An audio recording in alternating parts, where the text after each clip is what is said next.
салому алайкум ҳамватанони азиз. ана боз як хабари хуши дигар. ин мардум дар гӯши фил хобанд. ин ҳаромзодаҳои раҳмонов на ҷарима мекунад, на боздошт мекунад, мардума гумроҳ дорад. ин модар ба хатои худаш фоҳиша зоидагӣ ҳаст, мехоҳад ин миллатро фоҳиша кунад. инҳоро ягон кас на ҷарима мекунад, на боздошт мекунад.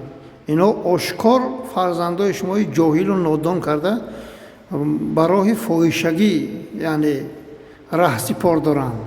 инҳоро мо надидем ягон кас на ҷарима кард, на боздошт кард.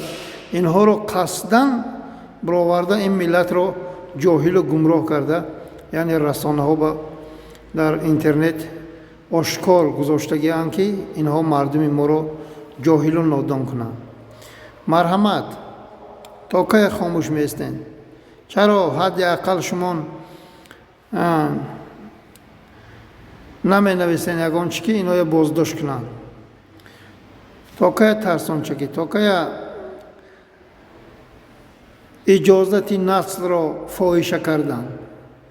субҳаналлоҳ. гӯш кунедон, марҳамат, бедор шаведон. ин ҳамаш кори дасти пирхуки раҳмонов аст бо мақомоти занфурӯшу, кунфурӯшу, модарфурӯшу, заминфурӯшаш. این همین دو نرخر مچخری شرمنده را کی میشناسد؟ آیا همین مچخر صاحب نداشته باشد؟ یا صاحبش دیوسی را به گردن گرفتگی‌اند؟ واقعا انسان اگر در برابر فحشا و بداخلاقیت جزا نبیند، از حیوان هم بدتر میشود. نخواد تا همین درجه را شما بداخلاق و بی‌حیا شده باشه که در پوبلیکا برآمده با شرمگاهی خود با کاشف تپ تپ بزنی و باز این نرخرش میگوید پق پق آواز برآید. شما اگر انسان بودنتان را فراموش نمی‌کردید، حالا مسلمانیتان او یک سو به مثل نرخر و مچخر این طور شرمندگی نمی‌کردید. چگونه که نرخر و مچخر در سری راه و در پیش چشم مردم شر نداشته به سری همدیگر پریده علاقه جنسی میکنند، شما بدتر از آنش را در فضای مجازی انجام میدهید. نخواد یک نفر یافت نشود که پیش روی چنین خرای بد اخلاق بگیرد. مقامات قدرتی کجا را نگه دارند؟ مگر چشمشان تنها ریش مردان و سر و لباس زنان محجب مسلمان را میبیند و خلاص؟ و این طایفه پرازیتای جامعه چشمشان نمیغلطیده باشد. جوانمردای تاجیک پیش روی چنین فحشا و بد اخلاقی را بگیرید ورنه عذاب خداوند قیامت همه را فرا میگیرد.